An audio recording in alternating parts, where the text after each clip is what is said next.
Barrister Saif ने कहा कि पीटीआई पर पाबंदी नून लीग का सिर्फ ख्वाब रह गया। मुशीर इत्तलात खैबर पख्तूनख्वा बैरिस्टर डॉक्टर सैफ ने कहा है कि पीटीआई पर पाबंदी लीगी रहनुमाओं का सिर्फ ख्वाब रह गया। अपने एक बयान में बैरिस्टर सैफ का कहना था कि मैंडेट चोर नून लीग इमरान खान से खौफजदा हैं। उनके बयान से मैंडेट चोरों की दौड़ें लग जाती हैं।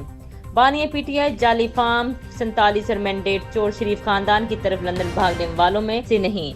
उन्होंने कहा कि पीटीआई पर पाबंदी लीगी रहनुमाओं का सिर्फ ख्वाब रह गया। इमरान खान और पीटीआई के खिलाफ जाली सरकार की तमाम साजिशें नाकाम हो चुकी हैं। रहनुमा पीटीआई का कहना था कि इमरान खान पीटीआई रहनुमा और कारकुन मुल्क में आइन और कानून की बालादस्ती की जंग लड़ रहे हैं।